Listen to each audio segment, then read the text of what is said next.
பிதா, குமாரன், பரிசுத்தாவின் நாமத்தினாலே இந்த ஆராதனைக்கு வந்திருக்கிறவங்கள் அனைவரையும் இயேசு கிறிஸ்துவின் இனிய நாமத்தினாலே வாழ்த்தி வரவேற்கின்றோம். தலைகளை தாழ்த்தி ஜெபம் செய்.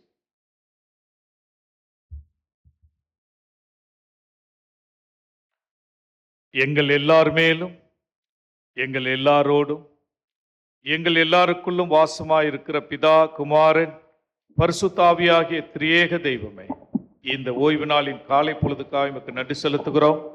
இந்த மாதத்தின் 4வது ஞாயிற்றுக்கிழமை எங்கள் அனைவரையும் ஒன்று கூடி வரச் செய்து உடைய சமூகத்தில் அமர்த்தி உடைய நாமத்தை தொழுது கொள்ள நீர் எங்களுக்கு கொடுத்த கிருபைக்காக எமக்கு நன்றி செலுத்துகிறோம்.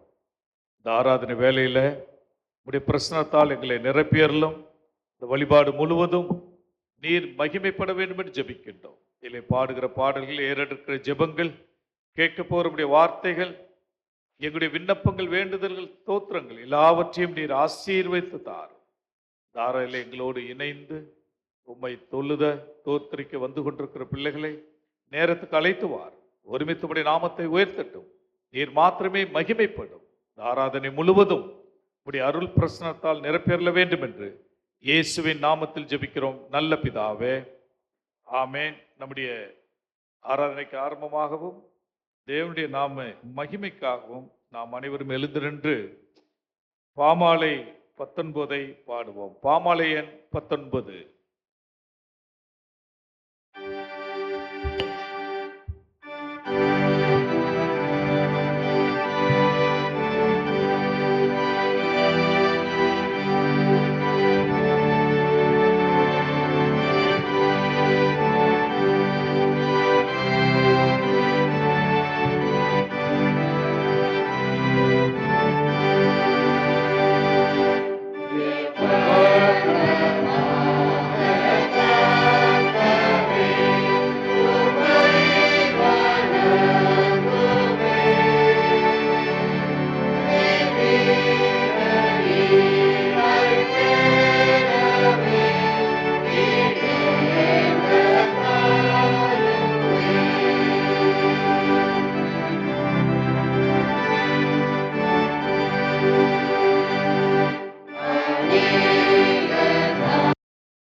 நின்ற வண்ணமாகவே கடவுளை தொழுவோம்.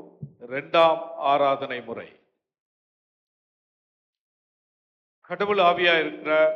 அவரை தொழுது கொள்கிறவர்கள் ஆவியோடும் உண்மையோடும் அவரை தொழுது கொள்ள வேண்டும். நம்முடைய பிதாவாகிய கடவுளாலும் கர்த்தராகிய இயேசு கிறிஸ்துவினாலும் உங்களுக்கு கிருபையும் சமாதானம் உண்டாவதாக. இது கர்த்தர் உண்டு பண்ணின நாள். இதிலே கலிகூர்ந்து மகிழ கடவோம்.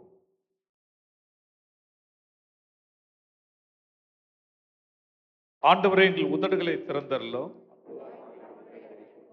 பிதாவுக்கும் குமாரனுக்கும் பரிசுத்தாவிக்கும் மகிமை உண்டாவதாக. திரியேக கடவுளை நாம் போற்றுவோம். சேனைகளின் கடவுளாகிய கர்த்தரே, நீர் பரிசுத்தர், பரிசுத்தர், பரிசுத்தர். வானம் பூமி உமது மகிமையால் நிறைந்திருக்கின்றன. உன்னதத்திலே ஓசன்னா. கடவுளே, நீர் பரிசுத்தர். சர்வ வல்லவரே, நீர் பரிசுத்தர். சாவாமையுடையவரே, நீர் பரிசுத்தர்.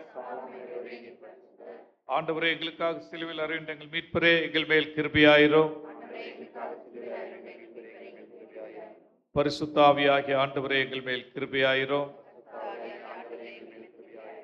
ஆண்டவரே, எங்கள் ஜெபங்களையும் ஆராதனையும் ஏற்றுக்கொண்டு எங்கள் மேல் கிருபையாயிரும். நமக்கு பாவம் இல்லை என்போமானால் நம்மை நாமே வஞ்சிக்கிறவர்களாவோம். நமக்கு உண்மை இல்லை. நமது பாவங்களை அறிக்கையிட்டார். பாவங்களை நமக்கு மன்னித்து எவ்வித அநீதமும் நீங்க நம்மை சுத்திகரிப்பதற்கு அவர் நம்பத்தக்கவரும் நீதியும் உள்ளவர். நான் எழுந்து என் தகப்பனத்திற்கு போய், தகப்பனே, பரத்துக்கு விரோதமாக உமது பார்வையில் பாவம் செய்தேன். இனிமுடி மகன் என்று சொல்லப்படுவதற்கு நான் பாத்திரன் அல்ல. இப்படி கூலிக்காரில் ஒருவனாக என்னை வைத்துக் கொள்ளும் என்பேன். கடவுள் ராஜ்யம் சமீபித்திருக்கிறது. மனம் திரும்பி நற்செய்தியில் நம்பிக்கை வையுங்கள். நமது பலவீனங்களுக்காக பிரதவிக்க முடியாத பிரதான ஆசாரியர் நமக்கு ராமல். எல்லா விதத்தில் நம்மை போல் சோதிக்கப்பட்டும் பாவம் இல்லாத பிரதான ஆசாரியரே நமக்கு இருக்கிறார். ஆகவே நாம் முழங்கால் படியிட்டு மௌனமாக நம்மை நாமே ஆராய்ந்து பார்ப்போமாக.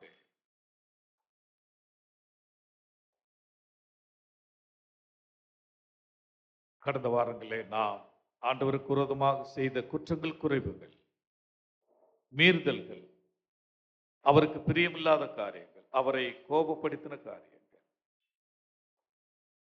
என் சகோதரனிடத்துல சகோதரிடத்துல அன்பு செலுத்த முடியாத தன்மைகள், நேசிக்க முடியாத தன்மைகள், தேவை அறிந்தும் உதவி இருந்தும் நன்மை செய்ய நான் தவறிவிட்டேன் என்ற நிலைகள் ஆண்டோடைய சமூகத்தில் நம்முடைய குற்றங்கள், குறைவுகள் அனைத்தையும் அவருடைய சமூகத்தில் கொண்டு வருவோம்.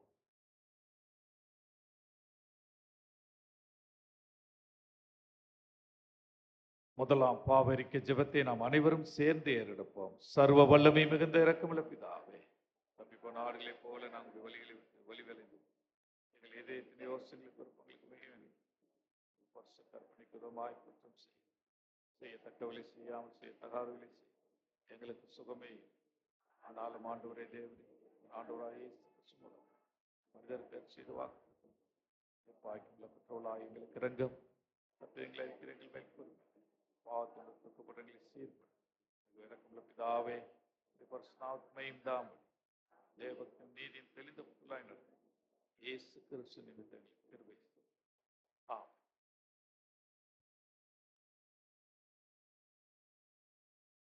சர்வ வல்லமை மிகுந்த இரக்கமுள்ள ஆண்டவர், மன்னிப்பை பாவ நிவர்த்தி நமக்கு கட்டளையிட்டருளி வாழ்க்கையை சீர்படுத்துவதற்கான காலத்தையும் தமது பரிசாவின் கிருபையும் தேற்றுதலையும் தந்தருள்வாராக. ஆண்டவரை துதியுங்கள். அமர்வோம். திருமறை பாடங்கள் வாசிக்க.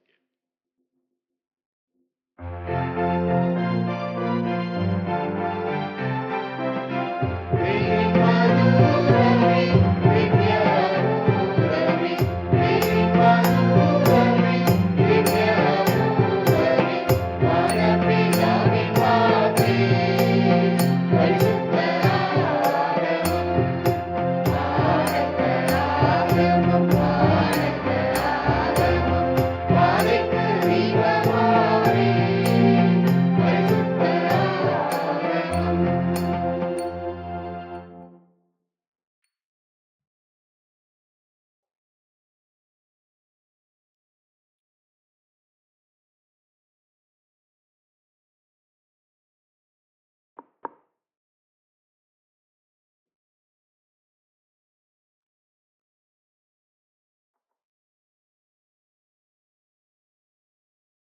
படிக்க தெரிந்து கொள்ளப்பட்ட முதலாம் திருமறை பாடம் ஏசாயா 6ஆம் அதிகாரம் 1 முதல் 8 முதல் வசனங்கள். ஏசாயா 6ஆம் அதிகாரம் வசனங்கள் 1 முதல் 8 வரை. உசியா ராஜா மரணமடைந்த வருஷத்தில் ஆண்டவர் உயரமும் உன்னதமுமான சிங்காசனத்தின் மேல் வீற்றிருக்க கண்டேன். அவருடைய வஸ்திர தொங்கலால் தேவாலயம் நிறைந்திருந்தது. சேராபீன்கள் அவருக்கு மேலாக நின்றார்கள். அவர்கள் ஒவ்வொருவருக்கும் அவ்வாறு செட்டைகள் இருந்தன. அவனவன் 2 செட்டைகளால் தன் முகத்தை மூடி, 2 செட்டைகளால் தன் தன் கால்களை மூடி, 2 செட்டைகளால் பறந்து ஒருவரை ஒருவர் நோக்கி, சேனைகளின் கர்த்தர் பரிசுத்தர் பரிசுத்தர் பரிசுத்தர், பூமி அனைத்தும் அவருடைய மகிமையால் நிறைந்திருக்கிறது என்று கூப்பிட்டு சொன்னார்கள். கூப்பிடுகிறவர்களின் சத்தத்தால் வாசல்கள் நிலைகள் அசைந்து ஆலயம் புகையினால் நிறைந்தது. அப்பொழுது நான், ஐயோ அதமானே, நான் அசுத்த உதடுகளுள்ள மனுஷன், அசுத்த உதடுகளுள்ள ஜனங்களின் நடுவில் வாசமாயிருக்கிறவன், சேனைகளின் கர்த்தராகிய ராஜாவை என் கண்கள் கண்டதே என்றேன். அப்பொழுது சேராபீன்களின் ஒருவன் பலிபீடத்திலிருந்து தன் கையினால் பிடித்த குறட்டால் ஒரு நெருப்பு தழலை எடுத்து என்னிடத்தில் பறந்து வந்து, அதனாலே என் வாயை தொட்டு, இதோ உன் உதடுகளை தொட்டதினால் உன் அக்கிரமம் நீங்கி உன் பாவம் நிவர்த்தியானது என்றான். பின்பு யாரை நான் அனுப்புவேன், யார் நமது காரியமாய் போவான் என்று உரைக்கிற ஆண்டவருடைய சத்தத்தை கேட்டேன். அதற்கு நான், இதோ அடியேன் இருக்கிறேன், என்னை அனுப்பும் என்றேன். வாசிக்க தெரிந்து கொள்ளப்பட்ட முதலாம் திருமறை பாடம் வாசித்து முடிந்தாயிற்று. கடவுளே உமக்கே மகிமை உண்டாவதாக. ஆமென்.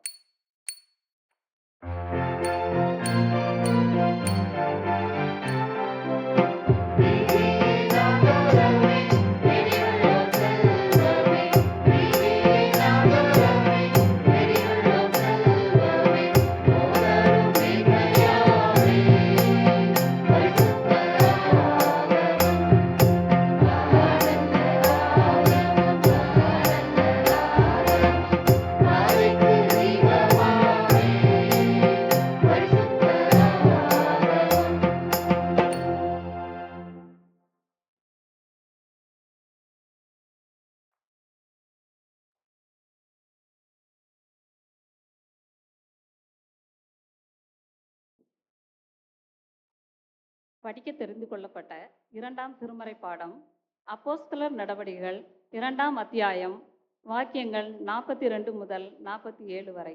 அப்போஸ்தலர் 2ஆம் அதிகாரம் 42ஆம் வசனம் முதல். அவர்கள் அப்போஸ்தலருடைய உபதேசத்திலும் அந்யோன்யத்திலும் அப்பம் பிட்குதலிலும் ஜெபம் பண்ணுதலிலும் உறுதியாய் தரித்திருந்தார்கள். எல்லாருக்கும் பயம் உண்டாயிற்று. அப்போஸ்தலர்களாலே அநேக அற்புதங்களும் அடையாளங்களும் செய்யப்பட்டது. விசுவாசிகள் எல்லோரும் ஒருமித்திருந்து சகலத்தையும் பொதுவாய் வைத்து அனுபவித்தார்கள். காணியாட்சிகளையும் ஆஸ்திகளையும் விற்று ஒவ்வொருவனுக்கும் தேவையானதற்கு தக்கதாக அவைகளில் எல்லாருக்கும் பகிர்ந்து கொடுத்தார்கள். அவர்கள் ஒருமன்பட்டவர்களாய் தேவ ஆலயத்திலே அனுதினமும் தரித்திருந்து வீடுகள் தோறும் அப்பம் பிட்டு மகிழ்ச்சியோடும் கபடமில்லாத இருதயத்தோடும் போஜனம் பண்ணி தேவனை துதித்து ஜனங்கள் எல்லாரிடத்திலும் தயவு பெற்றிருந்தார்கள். ரட்சிக்கப்படுகிறவர்களை கர்த்தர் அனுதினமும் சபையிலே சேர்த்து கொண்டு வந்தார். படிக்க தெரிந்து கொள்ளப்பட்ட 2ஆம் திருமறை பாடம் படித்து முடிந்தாயிற்று. கடவுளே உமக்கே மகிமை உண்டாவதாக. ஆமென். Thank you.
முறைமுறையாக சங்கீதம் படைக்க அனைவரும் எழுந்து நிற்போம்.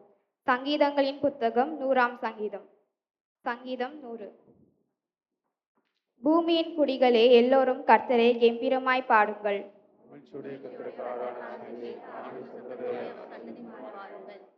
கர்த்தரே தேவன் என்று அறியுங்கள். நாம் அல்ல, அவரே நம்மை உண்டாக்கினார். நாம் அவர் ஜனங்களும் அவர் மேய்ச்சலின் ஆடுகளுமாயிருக்கிறோம்.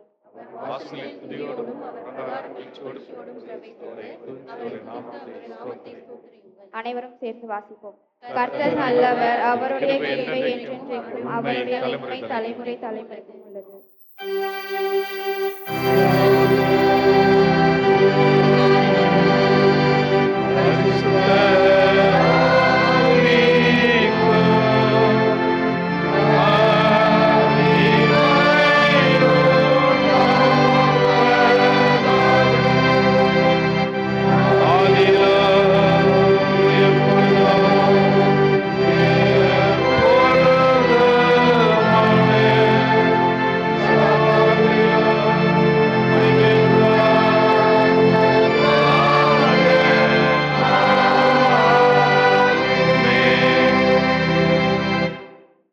படிக்க தெரிந்து கொள்ளப்பட்ட வேத பாடம் மார்க் நற்செய்தி பகுதி. தூய மார்க் என்பவர் எழுதின நற்செய்தி நூல் 12ஆம் அதிகாரம் வசனங்கள் 28ஆம் வசனம் துவங்கி 34ஆம் வசனம் முடிய. மார்க் 12ஆம் அதிகாரம் 28ஆம் வசனம் துவங்கி 34ஆம் வசனம் முடிய. வேத பாரகரில் ஒருவன் அவர்கள் தர்க்கம் பண்ணுகிறதை கேட்டு அவர்களுக்கு நன்றாய் உத்தரவு சொன்னார் என்று அறிந்து அவரிடத்தில் வந்து, கற்பனைகளை எல்லாம் பிரதான கற்பனை எது என்று கேட்டான். இயேசு அவனுக்கு பிரதியுத்தரமாக, கற்பனைகளில் எல்லாம் பிரதான கற்பனை எதுவென்றால், இஸ்ரவேலே கேள், நம்முடைய தேவனாகிய கர்த்தர் ஒருவரே கர்த்தர். உன் தேவனாகிய கர்த்தரிடத்தில் உன் முழு இருதயத்தோடும் உன் முழு ஆத்மாவோடும் உன் முழு மனதோடும் உன் முழு பலத்தோடும் அன்பு கூறுவாயாக என்பதே பிரதான கற்பனை. இதற்கு ஒப்பாயிருக்கிற இரண்டாம் கற்பனை என்னவென்றால், உன்னிடத்தில் நீ அன்பு கூறுவது போல் பிறனிடத்திலும் அன்பு கூறுவாயாக என்பதே. இவைகளிலும் பெரிய கற்பனை வேறொன்றும் இல்லை என்றார். அதற்கு வேதபாரகன், சரிதான் போதகரே, நீர் சொன்னது சத்தியமாய். ஒரே தேவன் உண்டு, அவரை தவிர வேறொரு தேவன் இல்லை. முழு இருதயத்தோடும் முழு மனதோடும் முழு ஆத்மாவோடும் முழு பலத்தோடும் அவரிடத்தில் அன்பு கூறுகிறதும் தன்னிடத்தில் அன்பு கூறுகிறதும் போல் பிறனிடத்தில் அன்பு கூறுகிறதுமே சர்வாங்க தகனம் முதலிய பலிகளை பார்க்கிலும் முக்கியமாய் இருக்கிறது என்றான். அவன் விவேகமாய் உத்தரவு சொன்னதை இயேசு கண்டு, நீ தேவனுடைய ராஜ்யத்துக்கு தூரமானவன் அல்ல என்றார். அதன் பின்பு ஒருவரும் அவரிடத்தில் யாதொரு கேள்வியும் கேட்க துணியவில்லை. வாசிக்க தெரிந்து கொள்ளப்பட்ட வேத வாசியம் வாசித்து முடிந்தாயிற்று. கிறிஸ்துவே மகிமையுண்டாவதாக. மீண்டும் ஆண்டவருடைய நாம மகிமைக்காக கீர்த்தனை 173 பாடுவோம். அப்பொழுது நம்முடைய சந்தா கவர்களையும் நம்முடைய தோத்திர காணிக்கையிலும் படைப்போமாக. கீர்த்தனை 173.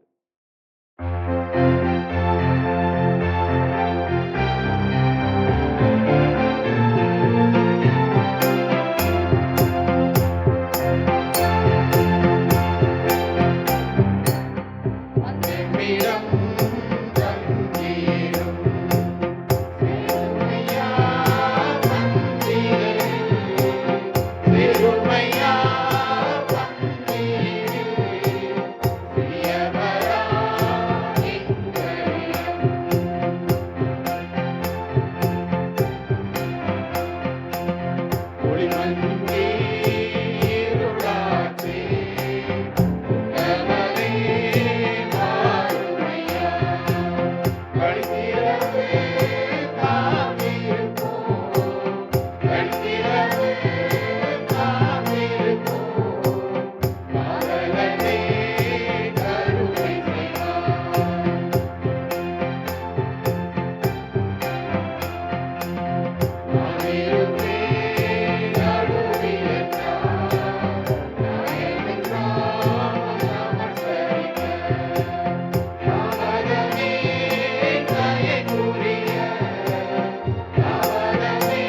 அமர்வோம்.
முழு இருதயத்தோடும், முழு மனதோடும், முழு ஆத்மாவோடும், முழு பலத்தோடும் அவரிடத்தில் அன்பு கூறுவதும், தன்னிடத்தில் அன்பு கூறுவது போல பிறனிடத்திலும் அன்பு கூறுகிறதுமே சர்வாங்க தகனம் முதலிய பலிகளை பார்க்கிலும் முக்கியமாய் இருக்கிறது என்றார்.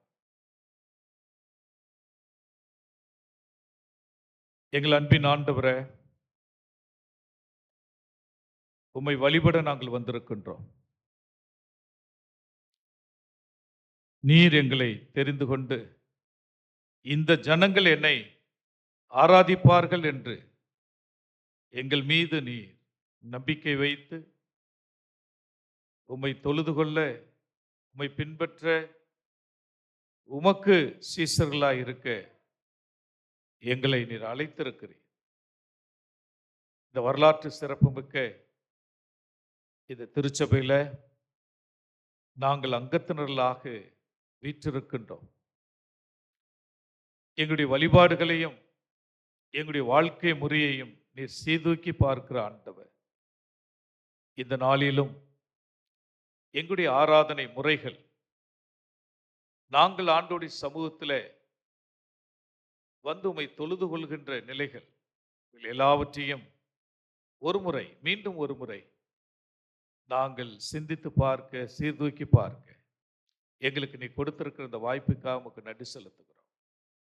வேலையிலும் வழிபாடு என்றால் என்ன என்பதை நாங்கள் கற்றுக்கொள்ள தூய ஆவியானவர் எங்களை ஆட்கொள்ளும்.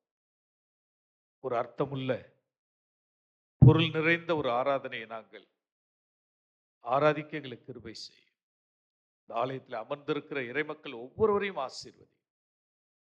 உம்மை முழுமையாய் ஆராதித்து கடந்து போக கிருபை செய். நீர் பேசு, நாங்கள் கேட்கிறோம்.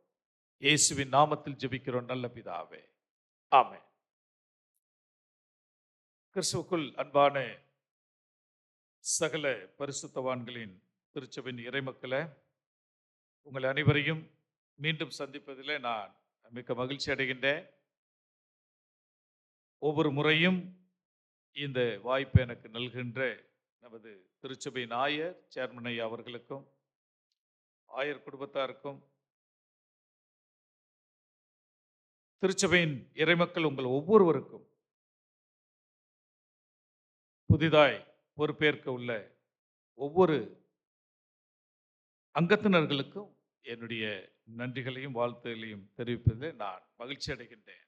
ஆண்டவர் உங்களை ஆசீர்வதிப்பாராக. இந்த நாளிலே தென்னிந்திய திருச்சபை நீங்கள் நானும் சிந்திக்கும்படியாக கொடுத்திருக்கின்ற தலைப்பு worship, ஆராதனை வழிபாடு. சில நேரங்களில் கிறிஸ்தவ வாழ்வில் நம்முடைய வாழ்க்கையில் இருக்கிற இந்த ஸ்பிரிச்சுவல் டைனமிக்ஸ், நம்முடைய ஆவிக்குரிய செயல்பாடுகளில் மிக மிக முக்கியமான 3 செயல்பாடுகளை திருச்சபையின் வழியாக, திருமறையின் வழியாக நாம் கற்றுக்கொள்கின்றோம். திருச்சபையினுடைய மிக முக்கியமான செயல்பாடுகள் 3 என்று நாம் புரிந்து கொள்கின்றோம். அதில் பிரதானமாக இருப்பது வழிபாடு. ஆண்டவர் எதற்காக நம்மை அழைக்கின்றார்? அவரை தொழுது கொள்ள, அவரை ஆராதிக்க. அதற்காகத்தான் உங்களையும் என்னையும் ஆண்டவர் இந்த உலகத்தின் பாவ வாழ்க்கையிலிருந்து நம்மை அழைத்திருக்கிறார். ஆகவே இந்த முதல் செயல்பாடு, the first activity of the church is worship. Be a worshipper. நாம் ஒவ்வொருவரும் ஆராதனை செய்கின்ற மக்கள், ஒவ்வொரு கிறிஸ்தவர். 2வது, திருச்சபையில் நம்முடைய செயல்பாடுகளில் மிக முக்கியமானது fellowship, koinonia. நீங்கள் நானும் ஆராதிக்கிறவர் மாத்திரமல்ல, என்னுடைய சக விசுவாசிகளோடு நான் ஐக்கியப்பட்டிருக்க வேண்டும். அவர்களிடத்தில் நான் அன்பு கூற வேண்டும். அவர்களை முழுமையாக நேசிக்க வேண்டும். ஆகவேதான் இன்றைக்கு நமக்கு கொடுக்கப்பட்டிருக்கிற இந்த மார்க் எழுதின நற்செய்தி நூலில் நம்முடைய விசுவாச அறிக்கை அல்லது இஸ்ரவேல் மக்களுடைய விசுவாச அறிக்கை ரொம்ப தெளிவுபடுத்தப்பட்டிருக்கிறது. இஸ்ரவேலே கேள், உன் தேவனாகிய கர்த்தர் ஒருவரே கர்த்தர். உன் முழு இருதயத்தோடும், உன் முழு ஆத்மாவோடும், உன் முழு பலத்தோடும் அவரிடத்தில் அன்பு கூறுவாயா. Love your God with totality. முழுமையாக அவரிடத்தில் அன்பு கூறுவது. அதோடு அதற்கு ஒப்பாயிருக்கிற 2ஆம் கட்டளை என்னவென்றால், உன்னிடத்தில் அன்பு கூறுவது போல் பிறனிடத்தில். ஆக love God, love your neighbour. இதுதான் பிரதான கட்டளையாக திருமறையில உங்களுக்கும் எனக்கும் வெளிப்படுத்தப்பட்டிருக்கிறது. ஆக நான் கடவுளை ஆராதிக்க வருகின்றேன், அதே வேளையில சக மனிதனோடு நான் ஐக்கியப்பட வருகின்றேன். It always goes together. 2ஐ பிரிக்க முடியாது. என்னுடைய ஆராதனையும் நான் சக மனிதன் மீது அன்பு பாராட்டுவதையும் பிரிக்க முடியாது. அது ஒரு நாணயத்தினுடைய 2 பக்கம். ஆகவே இந்த second activities of the church of a believer is a fellowship. நான் என் சக மனிதனை என்னோடு ஆராதிக்கிற என்னுடைய சக விசுவாசிகள் இடத்துல நான் அன்பு கூறுவது, நேசிப்பது, ஆண்டவரை மாத்திரம் பார்ப்பதல்ல, என்னுடைய அக்கம் பக்கத்தில் உள்ள என்னுடைய நெய்பர்ஸ், என்னுடைய அயலகம், அவைகளை நான் கூர்ந்து கவனிப்பது. That's a second activity. Third is a witness. இதன் வழியாக நான் வாழுகின்ற சமுதாயத்தில் சாட்சி பகர்வது, சாட்சியாக ஜீவிப்பது, சாட்சிகளாய் இருப்பது. Being a witness in our neighborhood. என்னுடைய அயலகத்தில், தெருவில், சமுதாயத்தில் நான் சாட்சியாக ஜீவிப்பது. இது 3 மிக முக்கியமான ஆக்டிவிட்டி, ஒரு கிறிஸ்தவருடைய மிக முக்கியமான செயல்பாடுகள், the spiritual dynamics. இது இல்லை என்றால் கிறிஸ்தவ ஜீவியம் முழுமை பெறாது என்பதை நீங்கள் நானும் புரிந்து கொள்ள இந்த நாளில் நாம் அழைக்கப்படுகின்றோம். ஆண்டவருடைய மகா தன்மை, அவருடைய பெரிய தன்மை, the greatness of God, அவருடைய பெரிய தனத்தை நாம் புகழ்ந்து மேன்மைப்படுத்தி அவருக்கு முன்பதாக பணிந்து குனிந்து முழங்கால் படியிட்டு அவருடைய சமூகத்தில் நம்மை தாழ்த்தி கொள்ளுவது ஆராதனை. அதே சமயத்தில் அவருடைய மேய்ச்சலின் ஜனங்களாய் இருக்கிறோம். ஆகவே நாம் ஒருவருக்கொருவர், ஆடுகளாய் இருக்கக்கூடிய நாம் ஒருவருக்கொருவர் நம்மை கவனித்துக் கொள்ளுவதும், ஒருவரை விசாரிப்பதும் நம்முடைய ஆராதனுடைய மிக மிக முக்கியமான காரியம் என்பதை புரிந்து கொள்ள வேண்டும். ஆகவே இந்த நான் வொர்ஷிப்பிங் சோல் இஸ் எ சிங்கன் சோல். எவர் ஒருவர் ஆராதிக்கவில்லையோ அந்த ஆத்துமா கொஞ்சம் கொஞ்சமாக அது சுருங்கி போகும், அழிந்து போகும். நமக்கு வார ஆராதனை உண்டு, ஞாயிற்றுக்கிழமை ஆராதனைகள் உண்டு, ரெகுலர் ஒர்ஷிப் உண்டு. இல்லை, ஞாயிற்றுக்கிழமை தவிர்த்து நமக்கு பல நேரங்களில் நமக்கு ஜெப கூட்டங்கள், ஆராதனைகள் உண்டு. ஆனால் ஆண்டவர் எதிர்பார்ப்பது என்னவென்று சொன்னால், தினந்தோறும் ஆண்டவரை ஆராதிக்க வேண்டும். ஏதோ ஞாயிற்றுக்கிழமை வந்து போவது மாத்திரமல்ல. பழைய ஏற்பாட்டில் தினந்தோறும் பலி, நாள்தோறும் பலியிட வேண்டும். டெய்லி ஆஃபரிங், சின் ஆஃபரிங். ஒவ்வொரு நாளும் ஒரு ஆசாரியன் தினந்தோறும் ஆராதனை செய்கிறவனாக, பலி செலுத்துகிறவனாக. அந்த விதத்தில் நீங்கள் நானும் ராஜரீக ஆசாரிய கூட்டத்தார் ஆண்டவரை தினந்தோறும் ஆராதிக்க வேண்டும். ஒரு யூதனுக்கு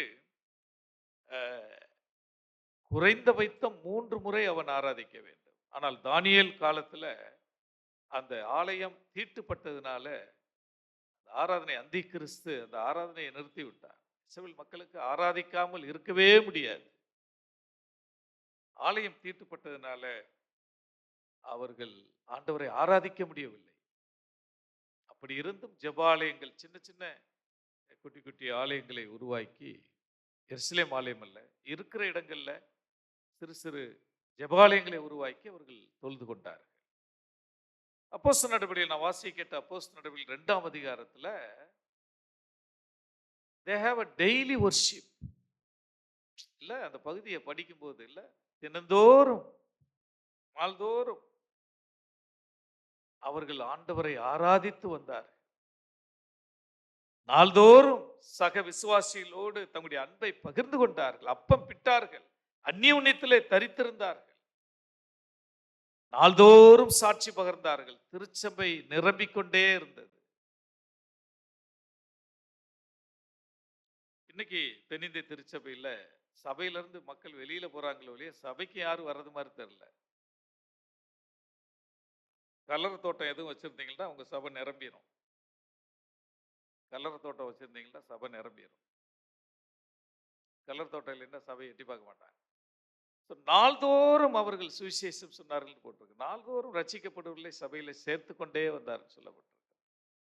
They have a daily worship.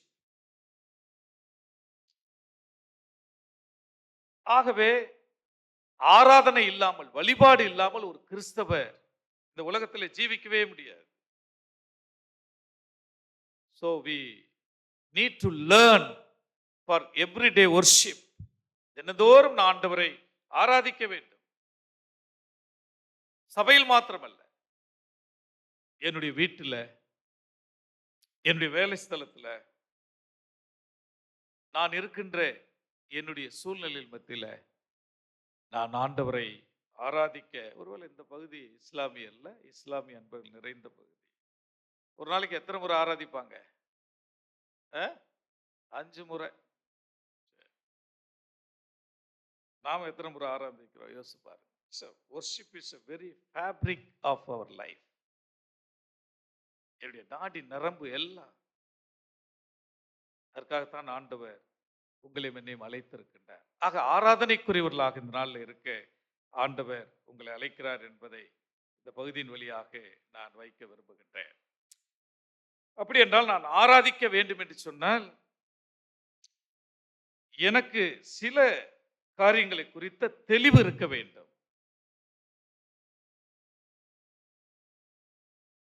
எனக்கு புரிதல் இருக்க வேண்டும்.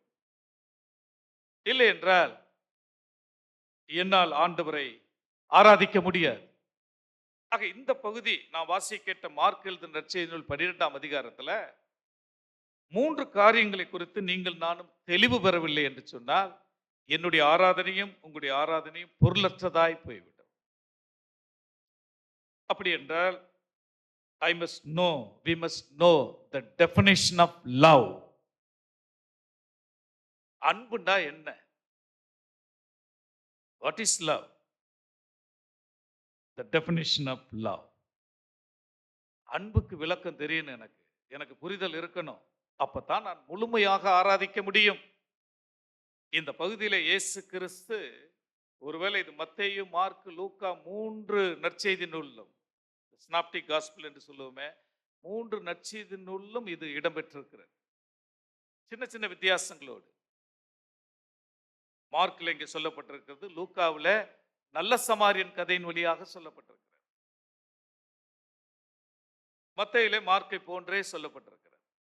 ஆக இந்த 3 இடத்திலும் இந்த வசனம், 3 நற்செய்தி நூலும் இந்த வசனம் இடம்பெறுகிறது.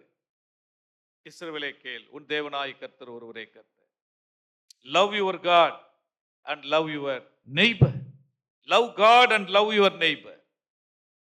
Just 5 words in English. Love God, love your neighbor. அப்படி என்றால், I must know the definition of love. We must know the definition of God. கடவுள் யாருன்னு எனக்கு தெரியணும். கடவுள் யார் என்று தெரியவில்லை என்று சொன்னால், நீங்கள் நானும் ஆண்டவரை ஆராதிக்க முடியாது. நம்முடைய ஆராதனை ஏற்புடையதாக இருக்காது. Our worship should be acceptable to God, pleasing to God.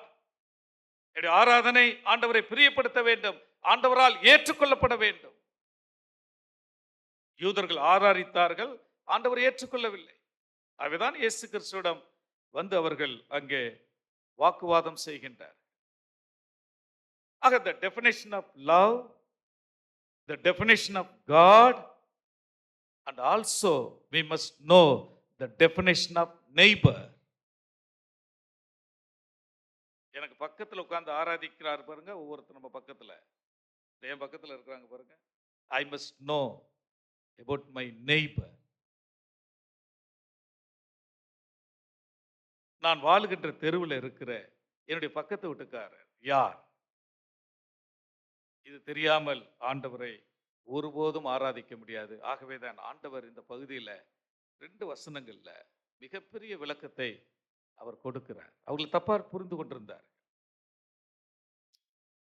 யூதர்கள் வேர்ட் பிளே, அதுல கட்டிக்காரங்க, வார்த்தைகளை வைத்து விளையாடுவதில் இந்த ரபானிக், இந்த திருமறையை போதிக்கிறவர்கள், யூத திருமறையை போதிக்கிறவர்கள், நியாயப்பிரமாணத்தை போதிக்கிறவர்கள் ரொம்ப அழகா பிளே பண்ணுவாங்க. இயேசுவிடம் வந்து அப்படி குதர்க்கமாக கேட்கின்றார்கள். இவருக்கு தெரிந்திருக்கிறதா என்று பார்க்கின்றார்கள். கேட்கிற நபர் சாதாரண ஆள் இல்லை. Is an lawyer, advocate.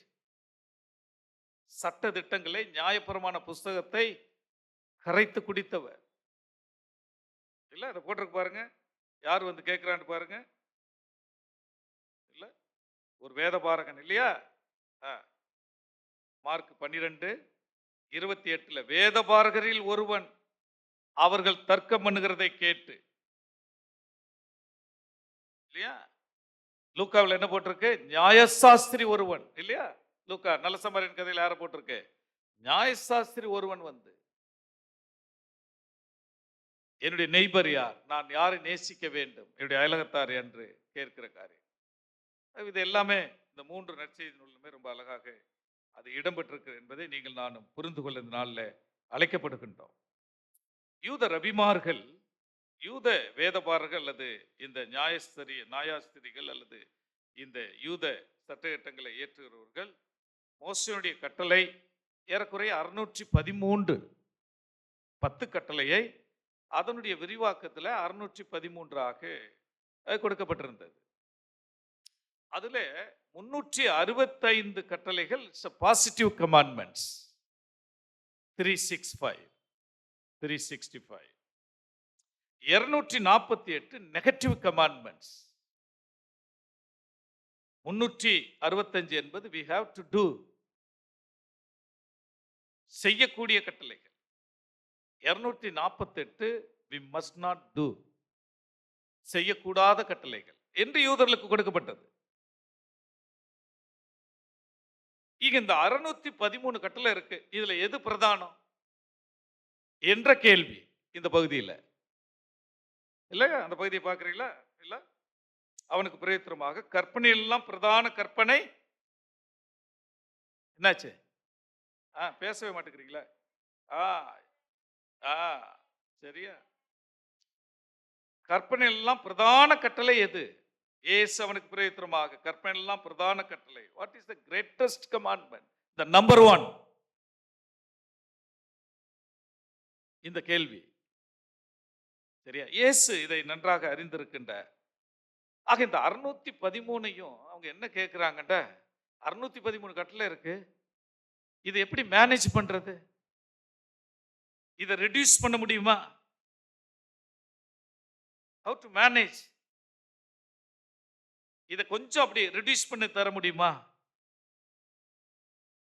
பொதுவா என்ன சொல்லுவாங்கன்னா, அந்த யூத ரவிமார்கள்ட்ட ஒரு கதை உண்டு. யூத ரவிமார் ஒரு ஒரு புரஜாதியார், யூதரை தவிர்த்து, ஆபிரகாம் சந்தை தவிர்த்து வெளியிலிருந்து வருகிற ஒரு புரஜாதியார், நான் மனம் மாறிடுறேன், யூதனா மாறிடுறேன், நான் விருத்த சேதனம் பண்ணிக்கிறேன், உன் மதத்தை நான் ஏற்றுக்கொள்றேன், நான் யூதனாவே மாறிடுறேன், ஆனா ரவிமார்களாகிய நீங்க ஒரே காலில் ஒத்த காலில் நின்று இந்த நியாயப்பிரமாணம் முழுமையும் சொல்லிக் கொடுக்க முடியுமான்னு கேட்பான். சொல்ல முடியாது, சொல்லிக் கொடுக்க முடியாது. ஏன்னா அவ்வளவு பாரமான கட்டளைகளை அவர்கள் வைத்திருந்தார். அப்படி புரஜாதிகள் கேலி செய்யக்கூடிய விதத்துல இந்த நியாயப்பிரமாணத்தின் பாரம் அவர்களை அதிகமாக வலியுறுத்தி, அப்படி சில சில சட்டதிட்டங்களாக அவர்கள் அதை வைத்திருந்தார். இயேசு அதை ரொம்ப அழகா ரிடியூஸ் பண்ணி அதை அப்படியே குறைத்து 613 2 வார்த்தைகள் அல்லது 5 வார்த்தைகள் அடைக்கிறார். Love God, love your neighbour, அவ்வளவுதான். ஜஸ்ட் 5 words, 5 வார்த்தைகளை சுருக்கிட்டார். அப்படி என்றால் எனக்கு அன்பான திருச்சபை மக்களை, நீங்கள் நானும் ஆண்டவரை ஆராதிக்க வந்திருக்கின்றோம். ஆண்டவரை ஆராதிக்கின்ற விதத்துல நமக்கு கொடுக்கப்பட்டிருக்கிற தலைப்பு அதுதான், worship in God's presence for God's purpose. கடவுளுடைய திட்டத்தை நிறைவேற்ற, நோக்கத்தை நிறைவேற்ற, நம்மிலே ஆண்டவருடைய திட்டம் நோக்கம் நிறைவேற அவருடைய பிரசனத்துக்குள்ளே நாம் வருவோம், அவர் பிரசனத்தை சென்றடைவோம் என்று இன்னைக்கு நமக்கு சிந்தி கொடுத்திருக்கிறார். ஆக முதலாவது இந்த டெஃபினேஷன் ஆஃப் லவ். அன்பிற்கு விளக்கம் என்ன? ஏசாமி வாழ்ந்த காலத்துல யூதர்கள் அல்லது முதல் நூற்றாண்டுல கிரேக்க தத்துவம் யூதர்களையும் பாதித்திருந்தது. குறிப்பாக அன்புக்கு 2-3 வார்த்தைகளை அவர்கள் பயன்படுத்தினார்கள். பிலியோ மீன்ஸ் ஃப்ரெண்ட்ஷிப், பிலியோ, தியாஃபிலஸ், பிலியோ, பிலாசபி, இதெல்லாம் அந்த வார்த்தை தான். ஃப்ரெண்ட்ஷிப். இன்னொரு வார்த்தை எராஸ், மீன்ஸ் பேஷன், எமோஷன், காதல் வயப்படுவது, ஈர்ப்பு, ஆண் பெண் ஈர்ப்பு, பேஷன். மூன்றாவது இன்னொரு வார்த்தை அகாப்பே. அகாப்பே அது நமக்கு தெரியும், அகப்பே அல்லது அகாப்பே, which means sacrifice, என்னே நானே கொடுப்பது, தியாக பலியாக. ஆக இது 3 வெவ்வேறு திசைகளில் எதிர்நோக்கி இருப்பது. ஃப்ரெண்ட்ஷிப் என்பது வேறு, பேஷன் என்பது வேறு, என்னுடைய உணர்வுகள், உணர்ச்சிகள், இல்ல எமோஷன், காதல், இது வேறு. தியாக பலியாக, சாக்ரிஃபைஸ் என்பது வேறு. மூன்று திசைகள்ல இருந்தது. இந்த கிரேக்க தத்துவத்தினுடைய உள்ளடக்கத்தை அவர்கள் பெற்றிருந்தார்கள். ஆகவே அவர்களுக்கு அன்பு செலுத்துவது என்றால் என்ன என்பதிலே தடுமாற்றம் இருந்தது. அகாப்பே அன்பை அவர்கள், அந்த தெய்வீக அன்பை அவர்கள் புரிந்து கொள்ளவில்லை. ஒரு ஆசிரியர் அல்லது ஒரு கர்த்தருடைய தாசர் ரொம்ப அழகாக ஒரு புத்தகத்தில் எழுதியிருக்கிறார். What is the difference between agape and eras என்று சொல்லக்கூடிய அன்பு. அதாவது எமோஷனல் அல்லது எராட்டிக் அல்லது பேஷன் என்று சொல்லக்கூடிய அந்த அன்பிற்கும் அகாப்பே என்ற அந்த தெய்வீக அன்பிற்கும் உள்ள வித்தியாசம் ரொம்ப அழகா எழுதியிருக்கிறார். Eras is a self seeking love. இல்ல, எனக்கடுத்த காரியங்களை நான் தேடிக்கொள்வது, செல்ஃப் சீக்கிங், என்னே நான் நேசிப்பது, அது ஏராஸ் என்று சொல்லப்படுது. Agape is a self giving love. அதெல்லாம் அந்த கிரேக்க கலாச்சாரத்துல அன்றைக்கு வாழ்ந்த அந்த சூழ்நிலையில ஆண்டவர் வைக்கின்ற அன்பு உன்னையே பிறருக்கு கொடுப்பது, உன்னை பற்றி யோசிப்பதல்ல.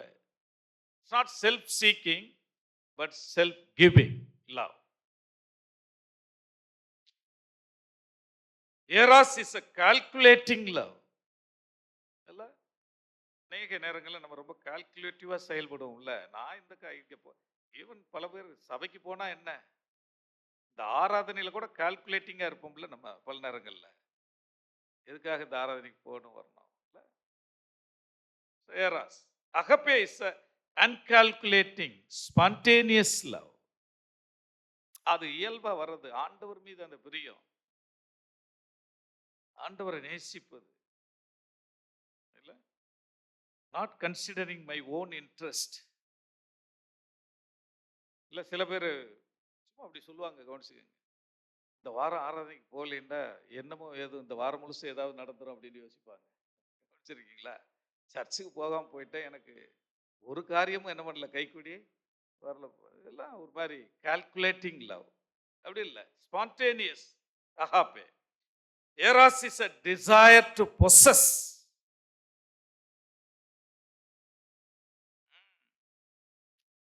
எனக்கென்று எடுத்துக்கொள்றது. Agape is desire to serve and to enrich. பிறருக்கு சேவை புரிவது, ஆண்டவருக்கு சேவை புரிவது, பிறருடைய மேம்பாட்டிற்காக உழைப்பது அகாப்பே. ஆக இந்த அன்பை குறிச்ச புரிதல். பட் இன்றைக்கு நாம் வாழ்கிற 21ஆம் நூற்றாண்டுல the vocabulary of love is totally confused. இந்த வார்த்தைக்கு அர்த்தமே இல்லை. இன்னைக்கு அதிகமா மிஸ்யூஸ் பண்ணப்படுகிற வார்த்தையும் இந்த லவ். அதிகமா நம்ம யூஸ் பண்ற வார்த்தையும் இந்த அன்பு தான். அதிகமா மிஸ்யூஸ் பண்ற வார்த்தையும் இதுதான். இன்னைக்கு இதனுடைய மதிப்பு குறைக்கப்பட்டிருக்கு, டிவால்யூட். என்னுடைய மதிப்பு இன்னைக்கு குறைக்கப்பட்டிருக்கிறது. அன்பு என்றால் வெவ்வேறு விதமாக புரிந்து கொள்கிறார்கள். அன்பு என்றால் எல்லா காரியத்தையும் செய்யும். It will do the erotic things, the pornography. இன்னைக்கு இந்த pornographic, இன்னைக்கு இருக்கிற அந்த கெட்ட படங்கள் செல்போன்ல, இன்டர்நெட்ல தாறுமாறா இருக்கு. ஸோ அந்த வேல்யூ இன்னைக்கு குறைஞ்சிருக்கு. So we need to revalue the currency of love. அதனுடைய மதிப்பு இழக்காமல் பிடித்துக் கொள்ள வேண்டும். கிறிஸ்தவர்கள், ஆண்டவரை ஆராதிக்கிற பிள்ளைகள், அன்பிற்கு நீங்கள் நானும் விளக்கம் கொடுக்க வேண்டும் இந்த சமுதாயத்திற்கு.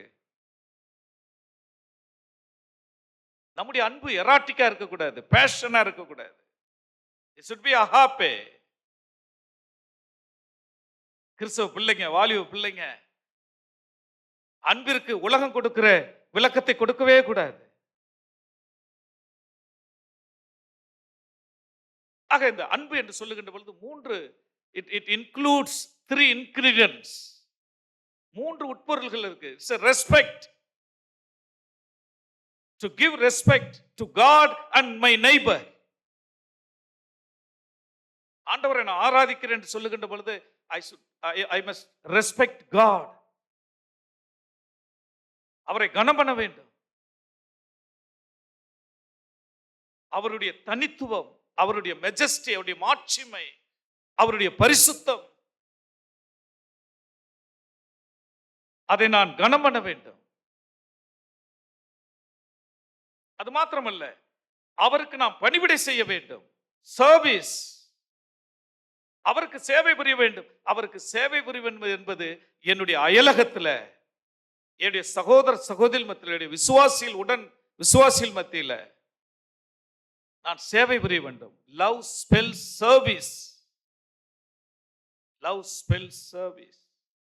உண்மையான அன்பு என்பது பிறருக்கு பணிவிடை செய்வது, பிறரை நேசிப்பது, பிறருக்கு உதவுவது, பிறருடைய தேவையை அறிவது, பிறருக்காக ஜெபிப்பது, பிறருக்காக கொடுப்பது, பிறரை விசாரிப்பது.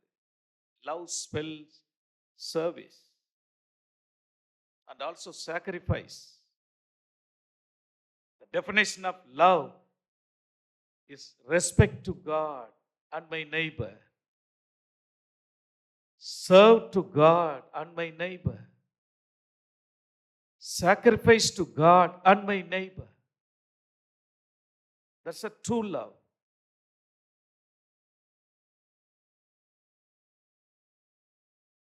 ஆகவே நாம் ஆண்டவரை நேசிக்கிறோம், அவரை ஆராதிக்கின்றோம். If we love God, we worship God. If we love our neighbor, we must seek to serve their needs. அவருடைய தேவைகளை புரிந்து அவர்களுக்கு பணிவிடை செய்வது. ஆகவே தான் இந்த இயேசு கிறிஸ்து ரெண்டையும் எடுத்து கம்பேர் பண்றாரு. பொதுவான அந்த தன்மை கொண்டு வராரு. எதுல? உபாம புஸ்தகம் 6ஆம் அதிகாரம் 5ஆம் அதிகாரத்தில் போட்டிருக்கிற ஒரு பகுதி 5ஆம் வசனத்தில் பாருங்க. உபாம 6:5 பாருங்க, ஒரு பகுதி போட்டிருக்கு. லேவியாரம்ப புஸ்தகத்தில் 19:18 இன்னொரு பகுதி போட்டிருக்கு. ரெண்டை எடுத்து நியாயப்பிரமாணத்துடைய சுருக்கம், the common denomination of love, love God and love your neighbor. ரொம்ப அழகா அதை சுருக்கி கொண்டு வர்றாரு பாருங்க. உபாம 6:5 பாருங்க.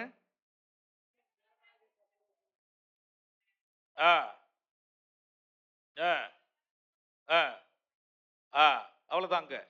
அப்புறம் லேவியாருக்கு வந்துருங்க. 19:18 என்ன போட்டிருக்கு பாருங்க. 19:18 பலிக்கு பலி வாங்காமல் பார்த்தீங்களா?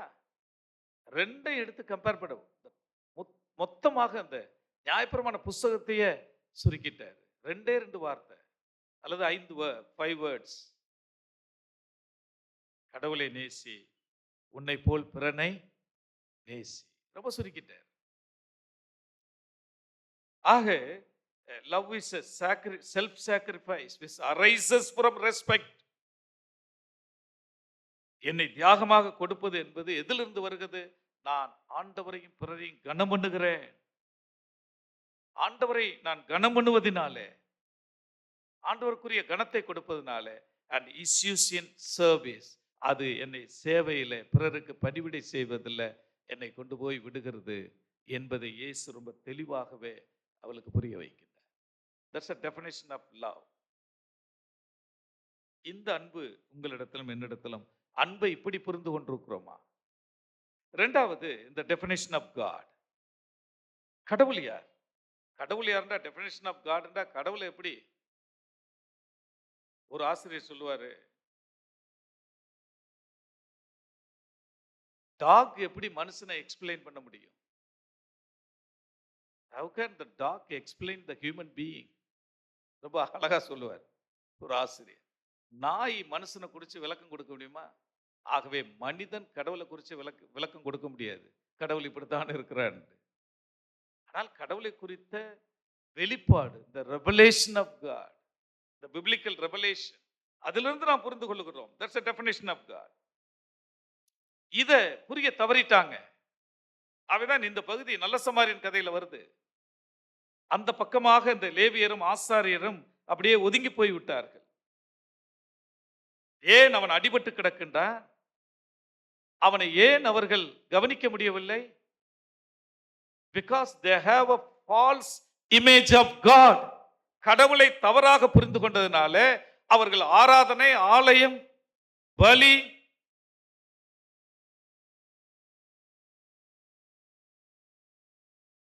அவர்கள் இந்த அடிபட்டு கிடக்கிறவனை கடந்து போய்விட்டார்கள். Because of they have a false image of God. கடவுளை தவறாக, கடவுள் இப்படித்தான் இருக்கிறார் என்று புரிந்து கொண்டதுனால அவர்கள் அந்த மனிதனுடைய தேவையை சந்திக்காமலே போய்விட்டார்கள். They have a legitimate business. அவர்கள் அதுக்கு நியமிக்கப்பட்டிருக்கிறார்கள். இல்லை, இப்போ நான் இப்போ வந்த பாருங்க, இந்த சர்வீஸ்க்கு 8:30 நான் இருக்கணும். ஒரு பாஸ்டர் அல்ல போதகர் 8:30 சர்வீஸ் நடத்தணும். அப்படி வர்ற வழியில் அப்படி இருந்தா யாராவது அடிபட்டு கிடந்து ஒரு உதவி, வேற யாருமே இல்லை, நான் தான் இந்த இடத்துல இருக்கிறேன் அப்படின்னா என்ன நடக்கணும்? இந்த ஆராதனையா முக்கியம்? அவன் உயிருக்கு போராடி கொண்டிருக்கிறான்டா, நான் மட்டும்தான் இருக்கேன், வேற யாருமே ஹெல்ப்புக்கு இல்லை, நான் ஒரு ஆம்புலன்ஸை கூப்பிடலாம், நான் அவனை ஒரு ஆட்டோவில் தூக்கி போட்டு ஹாஸ்பிட்டல் கொண்டு போகலாம். They have a false image of God. கடவுளை யூதர்கள் தவறாக புரிந்து கொண்டார்கள். They fulfill their religious occupation and obligations in the temple. ஆலயத்தில் செய்ய வேண்டிய கடமைகள், அதிலே அவர்கள் நிரப்பப்பட்டிருந்தார்கள். அது கடமையாக பார்த்தார்கள். They thought God was more interested than the religion. கடவுள் என்னுடைய மத கோட்பாடுகள்ல, என்னுடைய சடங்காச்சாரங்கள்ல அவர் ரொம்ப கண்ணு கருத்துமாக இருக்கிறார், அதிலே அவர் பிரியமாக இருக்கிறார் என்று யோசித்தார்கள். than meeting the human needs. ஒரு அடிபட்டு கிடக்கிறவருடைய மனிதனுடைய தேவையை விட கடவுள் என்னுடைய சடங்காச்சாரங்கள்ல, என்னுடைய பலிகள்ல, என்னுடைய காணிக்கைகள்ல ரொம்ப இன்ட்ரெஸ்டாக இருக்கிறார் என்று அவர்கள் புரிந்து கொண்டார். What about our view of God? நாம கடவுளை எப்படி பார்க்கிறோம்? எந்த நோக்கத்துல பார்த்து ஆண்டவரை தொழுது கொள்ளுகிறோம்? ஒருவேளை இது மாதிரி வைத்திருந்தால் we are also have a false image of God without the true knowledge of God. உண்மையான கடவுளை குறித்த அறிவு, புரிதல் நமக்கு இல்லாமல் போய்விடும். We cannot love him if we have false knowledge of God.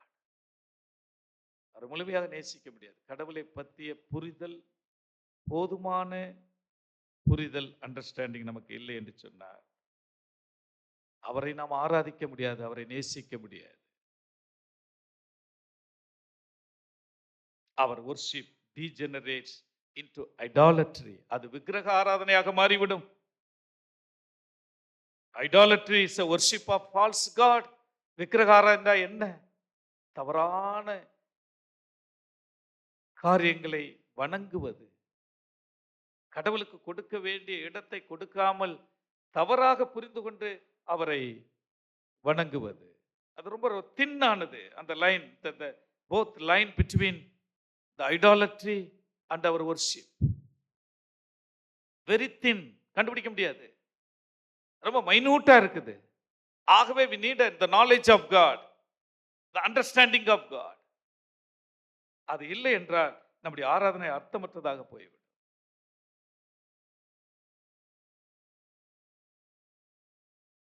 ஆகவே இஸ்ரவேல் மக்கள், ஆண்டவர் திரும்ப திரும்ப சொல்லியிருந்தார், என்ன ஆராதனை, எதற்காக ஆராதிக்க வருகிறீர்கள்? எகிப்திலிருந்து நீங்க எதுக்காக ஆராதிக்க வருகிறீர்கள்? எதற்காக உங்களை பாலும் தேனும் ஓடுகிற தேசத்துக்கு நான் கொண்டு வருகிறேன்? திரும்ப திரும்ப ஆண்டவர் அவர்களுக்கு அதை நினைவு கூறிக்கொண்டே இருந்தார். 146 சங்கீதம் ரொம்ப அழகா போட்டிருக்குல்ல. 146 சங்கீதத்துல திருப்பி கொள்ளுங்க. இல்ல, 146 சங்கீதம் முழுவதுமே எதற்காக நீங்கள் ஆராதிக்க வருகிறீர்கள், யாரை, எப்படி அந்த மக்களை நீங்க நேசிக்கணும், புரிந்து கொள்ளணும், ரொம்ப அழகா சொல்லுகிறாரு பாருங்க. 146, ஏழைகளை நீங்க, ஏழைகளுக்கு உதவி செய்யுங்க, விதவைகளை நீங்க ஆதரிங்க. 146 கண்டுபிடிச்சீங்களா? வாசிங்க. அவர் ஒடுக்க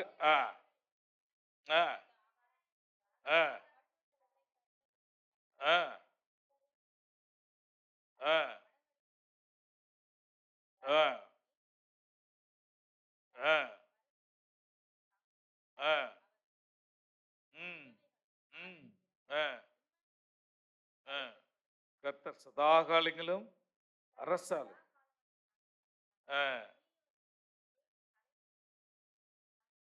சரியா?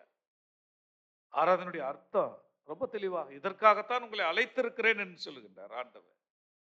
இல்லை என்றால் நம்முடைய ஆராதனை பொருளற்றதாக போய்விடும். எனக்கு அன்பான திருச்சபை மக்களே, if we don't share God's concerns with others, we don't love him.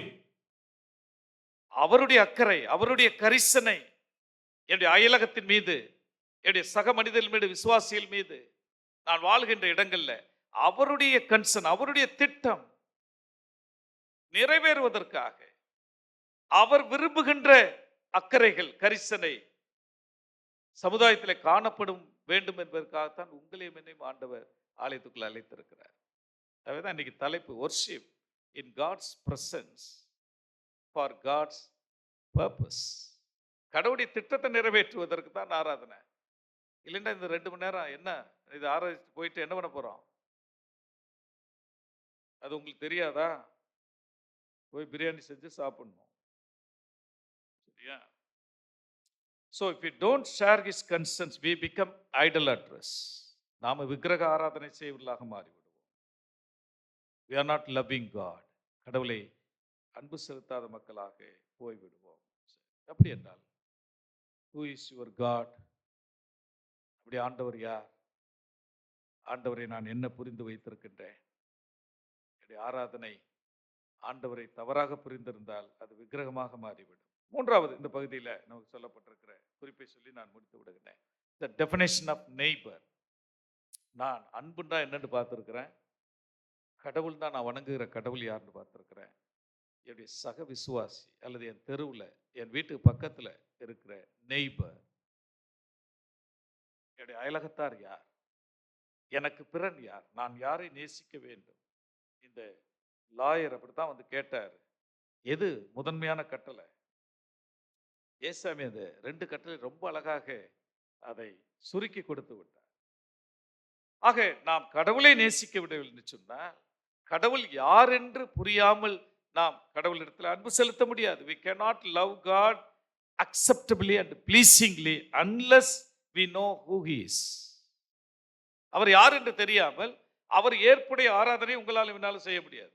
அதே போன்று we cannot love our neighbor acceptably and pleasingly unless we know who he or she.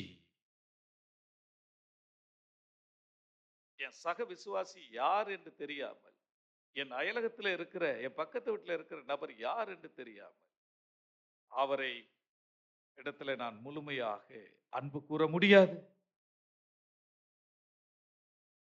ஆக நமக்கு கடவுளை குறித்த என்ன புரிதல் வேண்டும், அதே போல சக மனிதரை குறித்து, என் சக விசுவாசத்தை குறித்து. இல்லை என்றால் it should be a false சர்வீஸாக மாறிவிடும்.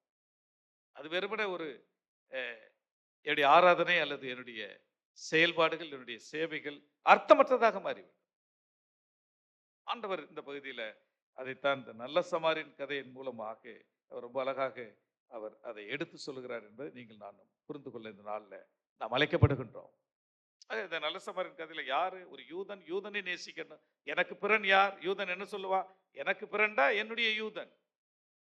நம்ம இந்திய கான்செப்ட்ல சொல்லணும்னா எனக்கு யாரு?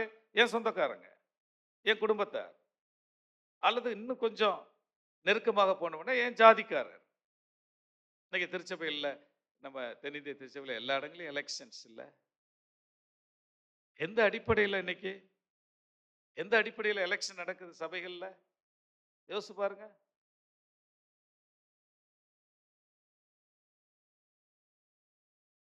Irrespective of our race and caste and ethnicity and position, இதெல்லாம் கடந்து நடக்குதா? பல நேரங்கள் அது இல்லை இல்லையா? ஆக என் சூழ்நிலையை கடந்து எந்த நபர் என்று பார்க்காமல் அடிபட்டு கிடக்கிறவன் ஒரு யூதன், உதவி செய்கிறவன் ஒரு சமாரியன், அந்த 2 இனமும் ஒத்து போக முடியாத இனம், ஆனால் உதவி செய்கிறார். ஆண்டவர் அந்த புரிதலை உங்களுக்கும் எனக்கும் கொடுக்க வருகிறார் என்பதை நீங்கள் நானும் புரிந்து கொள்ள வேண்டும்.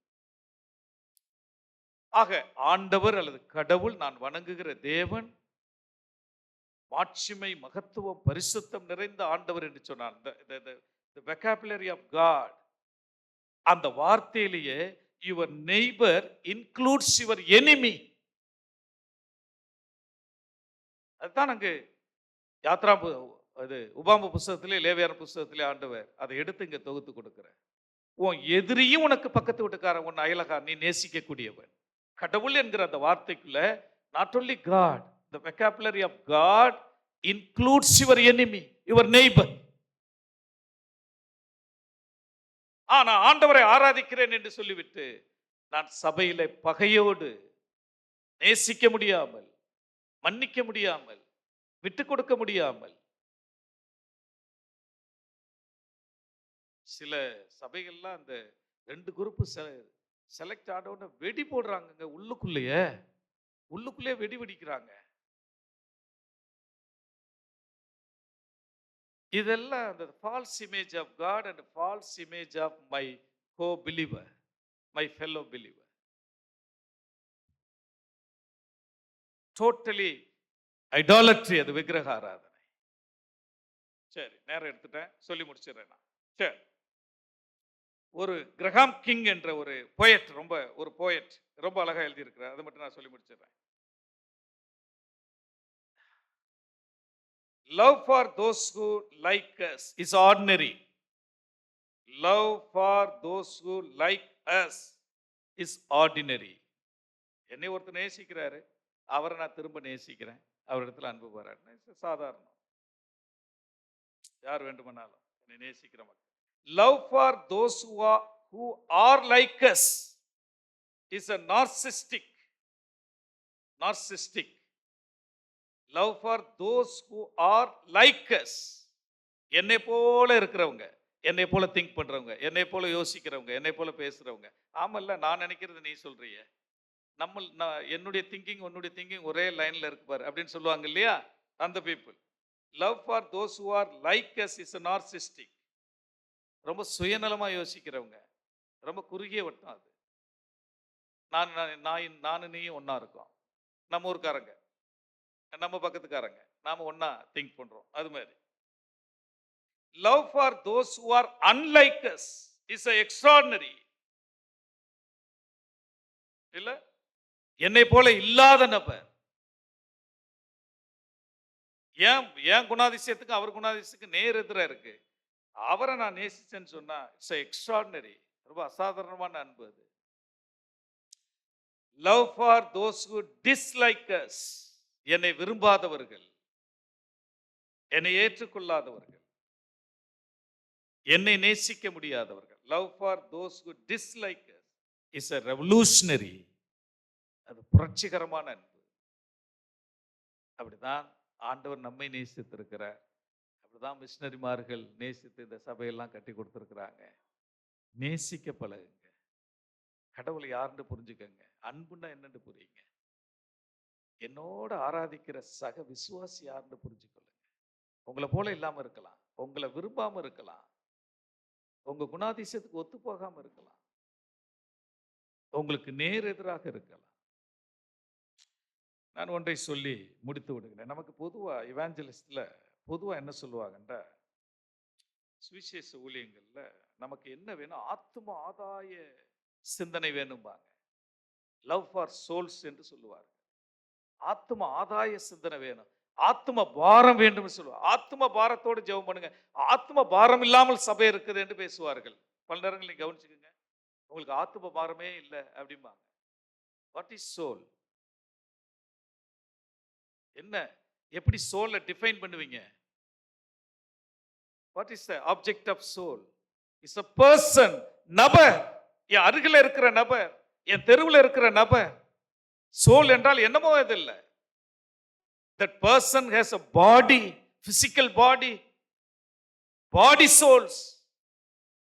சரீரமும் ஆத்மாவும் கலந்த நபர். அப்படி என்றால் he has a physical condition, he had a need, he is in need. தேவையில் இருக்கிறார், சரீர தேவையில் இருக்கிறார். நோயாக இருக்கலாம், பணமாக இருக்கலாம், உதவியாக இருக்கலாம், என்னவென்றால் இருக்கலாம். ஆத்ம ஆதாயம் என்றால் என்னவோ இல்லை, என் அருகில் இருக்கிற என்னை போல இருக்கிற மாம்சமும் ரத்தமும் சதையுமுடைய ஒரு நபர், அவர் தேவையில் இருக்கிறார், அவர் இறைஞ்சுகின்றார், அவர் கெஞ்சுகின்றார். ஆக மனிதனாக ஆண்டவர் பார்க்கிறார்.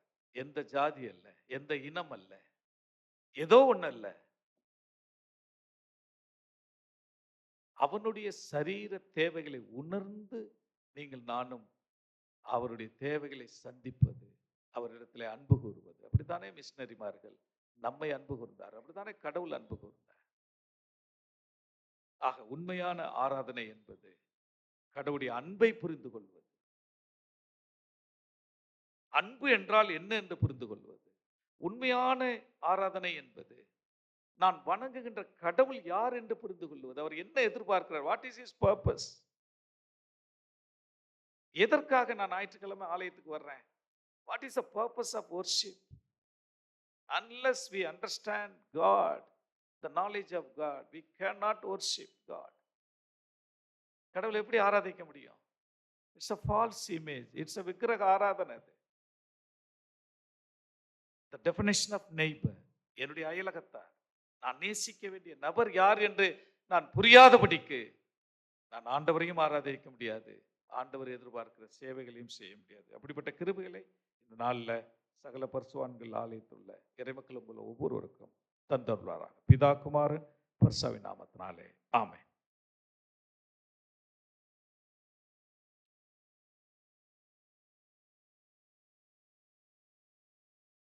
நாம் அனைவரும் எழுந்து நின்று நாம் கேட்ட செய்திகளை மனதிலே பதிக்கும் வண்ணமாக நம்முடைய அப்போஸ்தல விசுவாச பிரமாணத்தை அனைவரும் சேர்ந்து ஏறெடுப்போம். வானத்தையும் பூமியையும் படைத்த சர்வ வல்லமை பிதாவாய் தேவனை விசுவாசிக்கிறேன். அவருடைய ஒரே குமாரனாய் நம்முடைய நாதர் இயேசு கிறிஸ்துவை விசுவாசிக்கிறேன். அவர் பரிசுத்தாவினாலே கன்னிமரியாள் உற்பத்தி பிறந்தார். பொந்தி பிலாத்தின் காலத்தில் பாடுபட்டு சிலுவையில் அறைந்து மரித்து அடக்கம் பாதாளத்தில் இறங்கி 3ஆம் நாள் மருத்துவம் எழுந்திருந்தார். பரமரித்து சர்வ பிதாவாய் தேவனுடைய வலது வாசலை விட்டு அவருடைய உள்ளோரையும் மருத்துவரையும் ஆய்ந்திருக்க வருவார். பொதுவாக பர்சுவாடி வாமன் சரீரமே நித்திய அமர்வோம். திருச்சபைக்கான அறிவிப்புகளை நாம்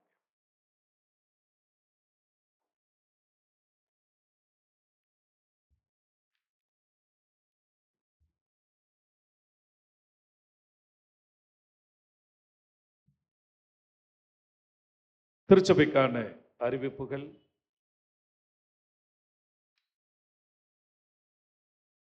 இறைமக்கள் உங்கள் ஒவ்வொருவரையும் நான் வாழ்த்துகின்றேன், ஆசீர்வதிக்கின்றேன். ஆயரின் சார்பில் இன்று நம்முடைய இந்த ஆராதனை சிறப்புறுவதற்கு நமக்கு ஆல்டருக்கு மலர் கொத்து கொடுத்த அன்பர்களையும் அவருடைய குடும்பத்தாரையும், நமக்கு ஆராதனைக்கு பின்பு நமக்கு காஃபி ஸ்நாக்ஸ் கொடுக்கின்ற குடும்பத்திற்கும் நாம் நன்றிகளை தெரிவித்துக் கொள்கின்றோம். இன்று மாலை ஆராதனை 6:30 மணிக்கு நடைபெறும். வாலிபர் ஐக்கியத்தினர் இந்த மாலை ஆராதனையை நமக்கு நடத்தி கொடுப்பார்கள். வருகின்ற புதன்கிழமை மாலை 7 மணிக்கு ஆண்கள் ஐக்கிய குழுவினரும், வெள்ளிக்கிழமை மாலை 7 மணிக்கு பெண்கள் ஐக்கிய குழுவினரும் ஆலயத்திலே கூடி ஜெபிப்பார்கள். 29/8/2026 சனிக்கிழமை காலை 10 மணிக்கு உபவாச கூடுகை நம்முடைய ஆலயத்தில் நடைபெறும்.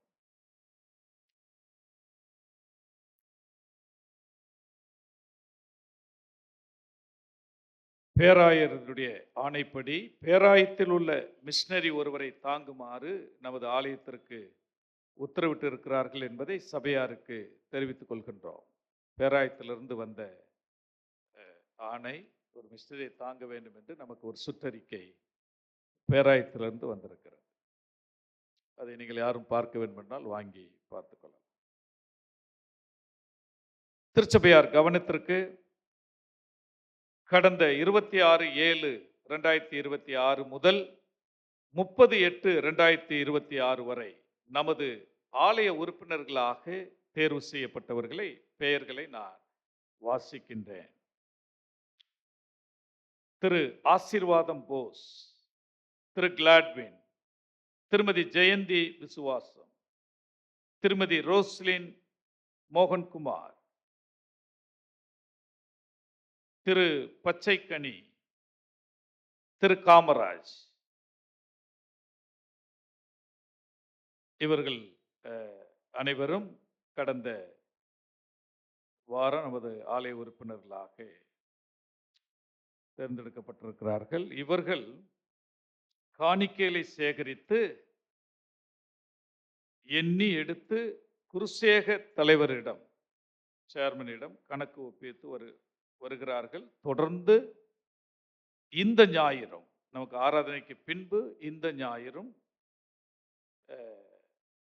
அடுத்த ஞாயிறும் 5வது ஞாயிற்றுக்கிழமை, இது 4வது ஞாயிற்றுக்கிழமை, அடுத்த ஞாயிறும் 5வது ஞாயிற்றுக்கிழமையும் சிறப்பாக இவர்கள்தான் இந்த பணியை செய்வார்கள் என்பதை சபையாருக்கு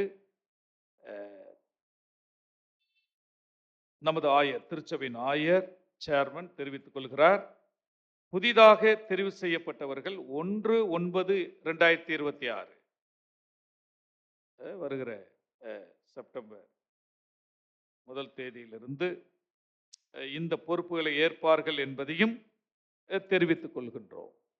ஆயர் உங்களுக்கு இதை அவர் தெரிவித்துக் கொள்கின்றார்.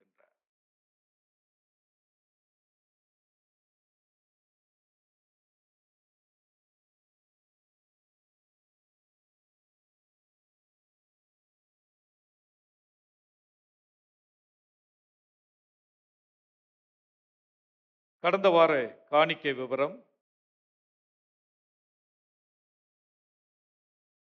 இந்த வாரத்தில் நமக்கு பிறந்த நாள், திருமண நாட்களை கண்டுகளிக்கின்ற பிள்ளைகளின் பெயர்களை நான் வாசிக்கின்றேன். வாசித்து ஜெபிக்க இருக்கின்றோம். 24/8/2026 பேபி ஜெஸ்லின், அவருடைய தகப்பனார் பெயர் Prem Edwin. 25/8/2026 mister D Devaraj. 25/8/2026 mister Joseph Rajendran. 25/8/2026 missus Elizabeth Victoria. 26/8/2026 missus Jayarani Pratap. 26/8/2026 missus D Daisy Mary. 28/8/2026 baby குழந்தை Jose Valentina Giftina. 29/8/2026 Selvi Jessica Evangeline John. Selvan Raphael Gabriel. இந்த வாரத்தில் திருமண நாட்களை கண்டுகளிக்கின்ற தம்பதியரின் விவரத்தை நான் வாசிக்கின்றேன். 24/8/2026 திரு காளிதாஸ், திருமதி கஸ்தூரி காளிதாஸ். 24/8/2026 திரு ஏ சந்திரகுமார், திருமதி ஜெயசீலி சந்திரகுமார். 27/8/2026 திரு காமராஜ், திருமதி அமலா காமராஜ்.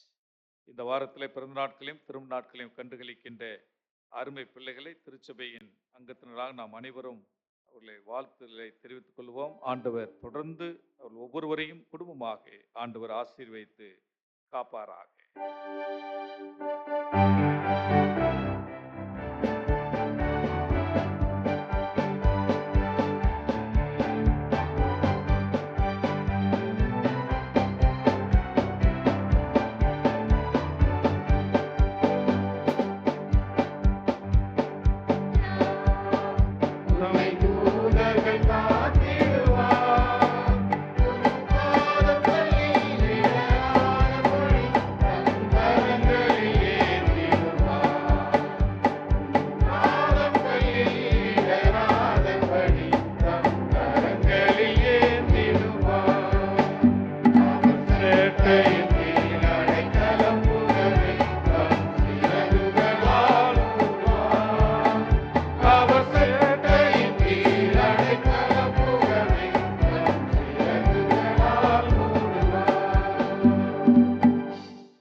திருமண அறிக்கை. தென்னிந்திய திருச்சபை சென்னை பேராயம் திருவல்லிக்கேணி சகல பரிசுத்தவான்களின் ஆலயத்தின் உறுப்பினர் திரு ஜே பீட்டர், திருமதி ரதி பீட்டர் தம்பதியரின் அன்பு மகள் செல்வி பி ஷில்பா என்பவருக்கும், தென்னிந்திய திருச்சபை தூத்துக்குடி நாசரேத் பேராயம் பண்ணவிலை குருசேகரம் பண்ணவிலை சிஎஸ்ஐ திருச்சபை கிறிஸ்துநாத திருச்சபை ஆலயத்தின் உறுப்பினர் திரு ஜெபராஜ் ஓரே, திருமதி விஜயலட்சுமி விஜய மர்லின் என்ற அன்பு தம்பதியரின் மகன் செல்வன் ஜே ஜாய்சன் நிதிஷ் சர்ச்சில் என்பவருக்கும் திருமணம் ஒழுங்கு செய்யப்பட்டுள்ளது. இவ்விருவரும் இத்திருமணத்தில் இணைக்கக்கூடாதபடி நியாயமான காரணம் தடை ஏதும் தெரியுமானால் அதை சபையின் போதகருக்கு எழுத்தின் மூலம் தெரிவிக்க உங்களை கேட்டுக்கொள்கிறோம். இது இவர்களுக்கு 2ஆம் அறிக்கை. தலைகளை தாழ்த்தி ஜெபம் செய்வோம். நேற்றும் இன்றும் என்றும் மாறாதிருக்கிற எங்கள் அன்பின் ஆண்டவரே, எங்க சகல பரிசுத்தவான்களுடைய திருச்சபையின் ஆலய இறைமக்களுக்காக உங்களுடைய சமூகத்தில் வருகின்றோம். இந்த நாள்ல, இந்த 4வது ஞாயிற்றுக்கிழமையில கூடி வந்து ஆராதிக்க நீ பாராட்டின கிருபைக்காய் நன்றி செலுத்துகிறோம். இவ்வேளையிலும் தேவரே, இந்த ஆராதனையில் அமர்ந்திருக்கிற ஒவ்வொரு பிள்ளைகளையும் ஆசீர்வதியும். குறிப்பாக பிறந்த நாளை கண்டுகளிக்கின்ற அருமை பிள்ளைகளை உடைய கரத்திலே தருகிறோம். திரும்ப நாட்களை கண்டுகளிக்கின்ற அருமை பிள்ளைகளை உடைய கரத்திலே தருகிறோம். காலத்தையும் நேரத்தையும் உடைய கரத்திலே வைத்திருப்பவர், அதினதின் காலங்களில் நேர்த்தியாய் கிரிகளை வெளிப்படுத்துகிறவர். இந்த நாளில் எங்களுடைய அன்பர்களை ஆசீர்வதியும். தனிப்பட்ட நபர்களாக, குடும்பமாக உடைய பிள்ளைகளை ஆசீர்வதியும். நீர் வருடத்தை நன்மையினாலும் கிருபினாலும் முடிசூட்டுகிற ஆண்டவர், பிள்ளையுடைய பாதைகள் நெய்யாய் பொழிய உதவி செய்யும். இதை போன்று அநேக பிறந்த நாட்களை கண்டு மகிழ உதவி செய்யும். அதை போல ஆண்டவரே, தம்பதியர்கள் இதை போல அநேக திருமண நாட்களை கண்டு மகிழ உதவி செய்யும். குடும்பத்தை புதிய கிருபையினாலும் புதிய ஆசீர்வாதங்களாலும் நிரப்பியறலும்.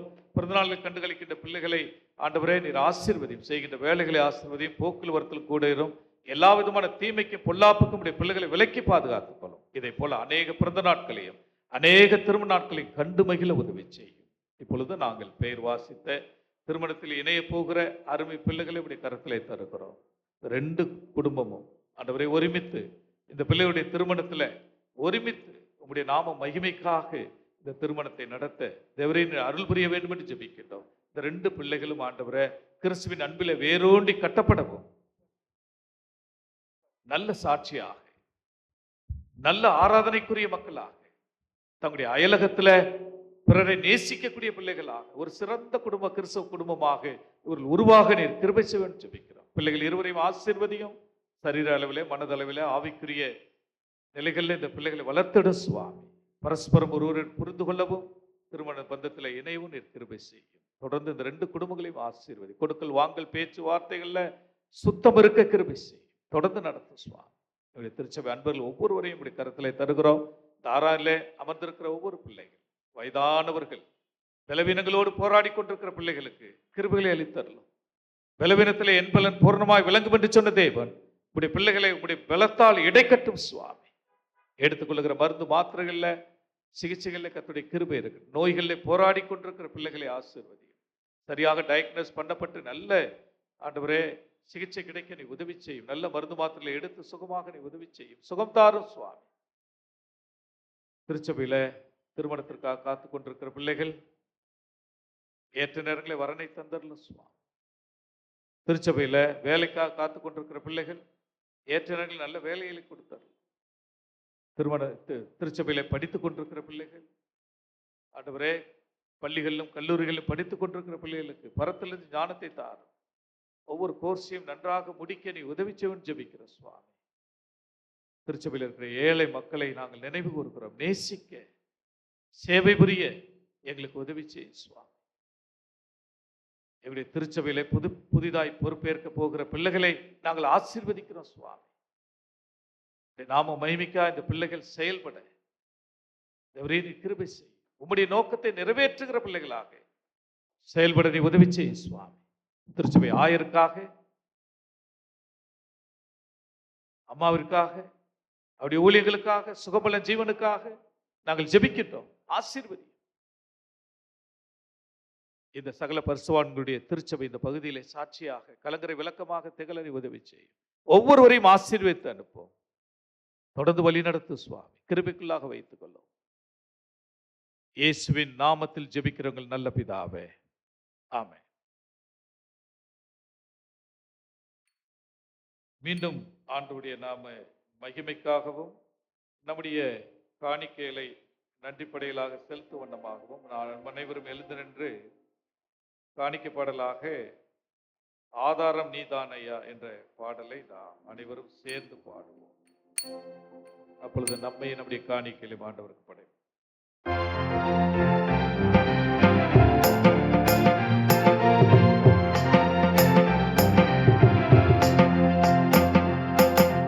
ஆதாரம் நீதானையா, என் துணையே ஆதாரம் நீதானையா.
கர்த்தர் உங்களோடு இருப்பாராக.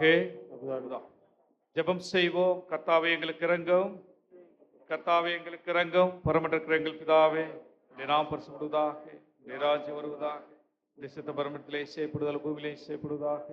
நல்ல ஆகத்தை எங்களுக்கு தாரும். எங்களுக்கு ஒரு குற்றம் மன்னிக்கிற போல குற்றங்கள் எங்களுக்கு மன்னியும். எங்களை சோதனைக்கு பேசுகிற தீமை எங்களை ரசித்துக் கொள்ளும். ராஜ்யம் வல்லமை மைமை என்றடிக்க முடியவில்லை. ஆமேன்.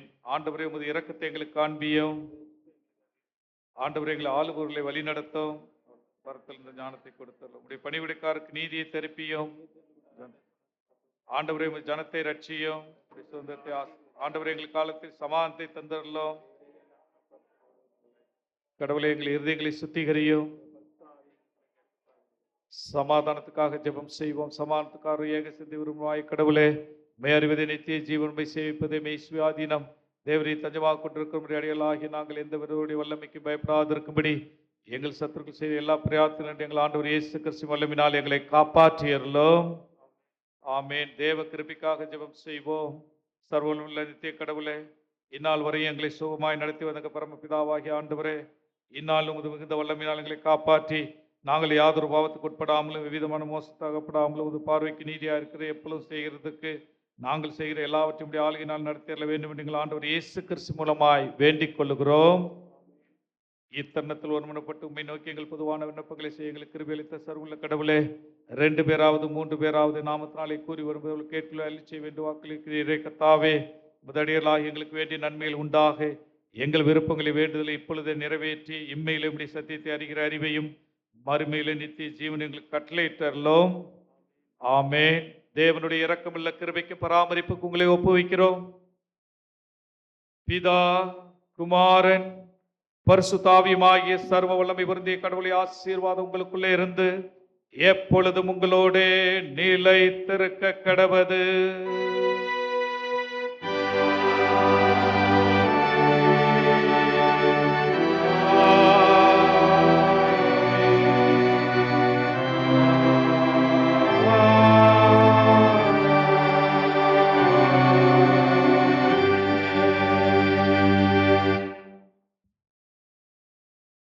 முடிவு பாடலாக மங்களக்கவி 4 நாம் பாடலாம்.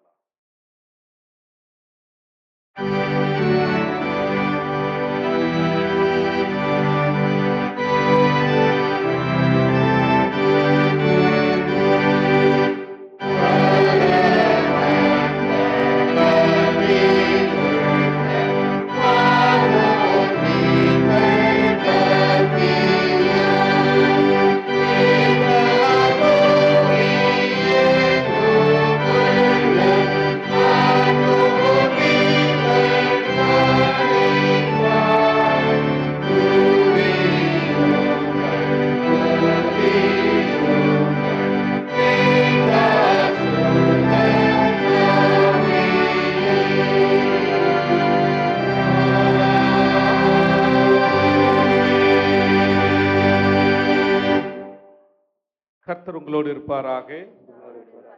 சமாதானத்தோட போய் வர கடவோம். அனைவருக்கும் நன்றி.